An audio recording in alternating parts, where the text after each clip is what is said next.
മുല്ലപ്പെരിയാറിൽ പുതിയ അണക്കെട്ട് വേണം, ചിലവ് മുഴുവൻ വഹിക്കാമെന്ന് കേരളം. നിലപാട് മാറ്റാതെ പറഞ്ഞ വാക്കിൽ ഉറച്ച് തമിഴ്നാട്. ഇരു സംസ്ഥാനങ്ങളും തങ്ങളുടെ പഴയ നിലപാടുകളിൽ ഉറച്ചു നിൽക്കുന്നു.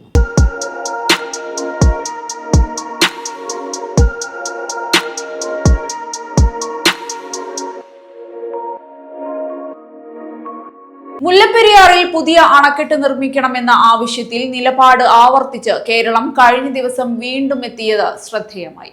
പുതിയ അണക്കെട്ടിന്റെ നിർമ്മാണ ചിലവ് മുഴുവൻ കേരളം വഹിക്കാമെന്നും തമിഴ്നാടിന് ആവശ്യമായ വെള്ളം നൽകുന്നത് തുടരുമെന്നും മുഖ്യമന്ത്രി വി.ഡി. സതീശൻ വ്യക്തമാക്കി.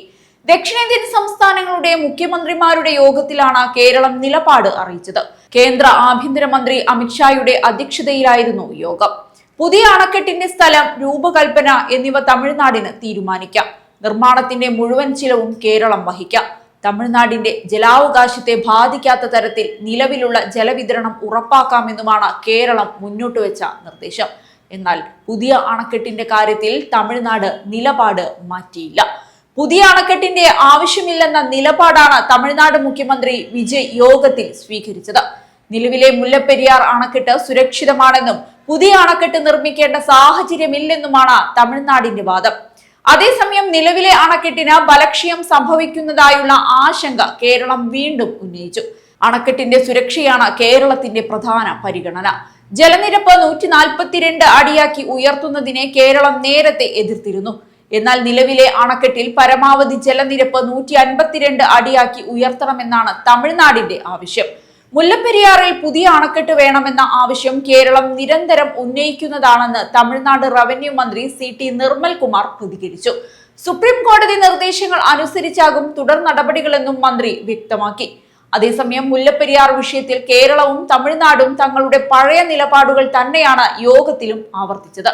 പ്രശ്നപരിഹാരത്തിനായി പ്രത്യേക ചർച്ച നടത്താനുള്ള വേദിയായിരുന്നില്ല യോഗമെങ്കിലും സംസ്ഥാനങ്ങളുടെ വിവിധ ആവശ്യങ്ങൾ കേന്ദ്രത്തിന് മുൻപിൽ അവതരിപ്പിക്കുകയായിരുന്നു. നിലമ്പൂർ, നഞ്ചൻകോട്, തലശ്ശേരി, മൈസൂരു റെയിൽപാതകളുടെ വിഷയവും കേരളം യോഗത്തിൽ ഉന്നയിച്ചു. പദ്ധതികളുമായി മുന്നോട്ടു പോകാൻ കർണാടക സർക്കാരിന്റെയും റെയിൽവേ മന്ത്രാലയത്തിന്റെയും അനുമതി ആവശ്യമാണെന്നും കേരളം ചൂണ്ടിക്കാട്ടി. പദ്ധതികളുടെ പ്രാഥമിക പ്രവർത്തനങ്ങൾ കേരളം പൂർത്തിയാക്കിയതായും അറിയിച്ചു. വനമേഖലയിലൂടെയുള്ള രാത്രി യാത്ര പൂർണ്ണമായി നിരോധിക്കുന്നതിനു പകരം ശാസ്ത്രീയമായി നിയന്ത്രിക്കണമെന്ന ആവശ്യവും കേരളം മുന്നോട്ട് വെച്ചിട്ടുണ്ട്. യാത്രക്കാരുടെയും വന്യജീവികളുടെയും സുരക്ഷ ഉറപ്പാക്കുന്ന തരത്തിൽ നിയന്ത്രണങ്ങൾ ക്രമീകരിക്കണമെന്നാണ് കേരളത്തിന്റെ നിലപാട്. മണ്ഡല പുനർനിർണയ വിഷയത്തിലും കേരളം ശക്തമായ നിലപാടാണ് സ്വീകരിച്ചത്. നിലവിലെ 543 ലോക്സഭാ സീറ്റുകളുടെ എണ്ണം വർദ്ധിപ്പിക്കരുതെന്നാണ് കേരളത്തിന്റെ മറ്റൊരാവശ്യം. സീറ്റുകളുടെ എണ്ണം കൂട്ടാതെ വനിതാ സംവരണം നടപ്പാക്കണമെന്നും കേരളം ആവശ്യപ്പെട്ടിട്ടുണ്ട്. എന്നാൽ ലോക്സഭാ സീറ്റുകളുടെ എണ്ണം 800-ന് മുകളിലേക്ക് ഉയർത്തി. അതിൽ 1/3 സീറ്റുകൾ വനിതകൾക്കായി സംവരണം ചെയ്യാനുള്ള സാധ്യതയാണ് കേന്ദ്ര സർക്കാർ പരിഗണിക്കുന്നതെന്നാണ് റിപ്പോർട്ടുകൾ.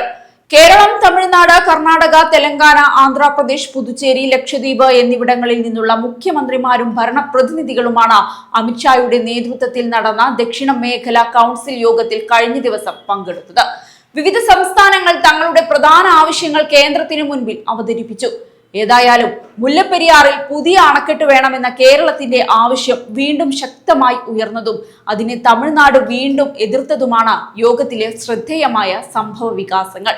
കേരളം മുന്നോട്ട് വെച്ചത് നിർമ്മാണ ചിലവ് മുഴുവൻ വഹിക്കാമെന്ന വാഗ്ദാനം ഉൾപ്പെടെയുള്ള പുതിയ നിർദ്ദേശങ്ങളാണെങ്കിലും വിഷയത്തിൽ ഇരു സംസ്ഥാനങ്ങളും തങ്ങളുടെ പഴയ നിലപാടുകളിൽ തന്നെ ഉറച്ചു നിൽക്കുകയാണ്.